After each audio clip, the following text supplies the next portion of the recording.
The average Singaporean consumes close to 2 teaspoons of salt daily.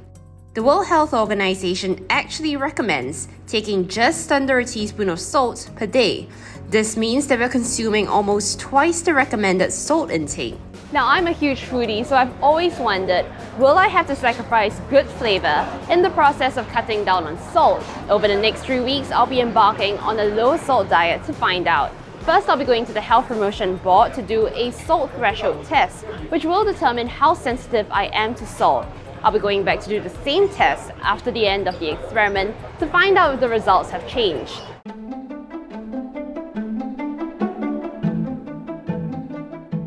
There are 6 solutions here of different salt concentration. So subsequently, I'll be dipping the strips and then I'll be letting you taste it. You put on your tongue for 5 seconds. So let me know when you are able to detect any saltiness in it. Nothing there either. I can taste some saltiness, not a lot. As long as you tasted something.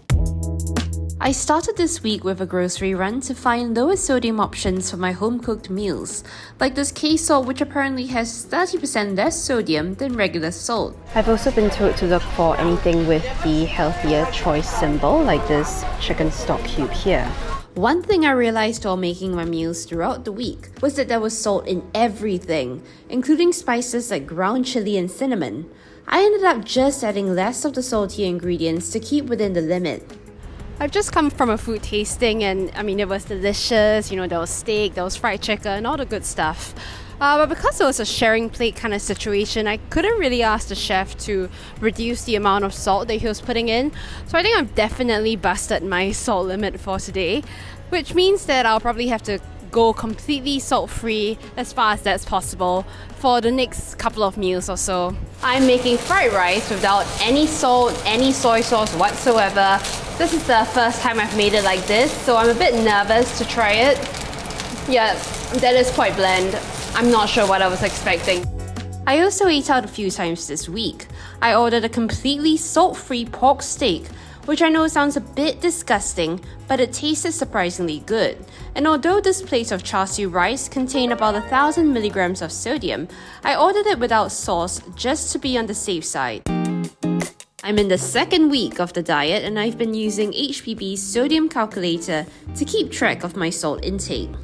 So because I'm having steamed chicken rice, I wanted to know how much sodium I had left in my quota for the day.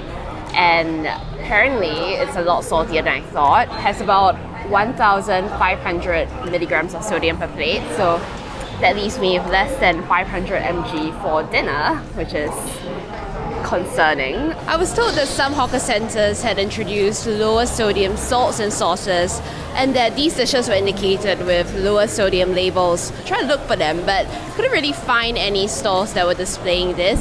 Many of them had lower calorie labels or signs that say you can request for less sugar, but salt, it seems, isn't marked out as clearly yet. I also decided to go for a run to see how my body has adjusted to exercising. It wasn't any more tiring or difficult than it already is usually. I thought there might be some dizziness or some more tiredness because last week when I first started this diet, I was feeling a bit more sluggish than usual, but I think my body has since adjusted to it. For my last week, I decided to head to Shake Shack to have my usual shack burger, and to my surprise, I did find the sauce slightly saltier than before. Well, I'm coming to the end of this experiment, so in just a few days I'll be able to come to a hawker centre like this and order whatever I want, whenever I want it. I won't just have to stick to the sauceless duck rice or char siu rice that I've been getting the past couple of weeks. And I think that kind of variety, the freedom to order whatever I feel like eating, is what I've really missed over the course of this experiment. And to be honest, it's kind of taken a bit of the joy out of eating out for me. My 3 weeks are finally over and I'm back at HPB to do the salt test again and see if my results have changed.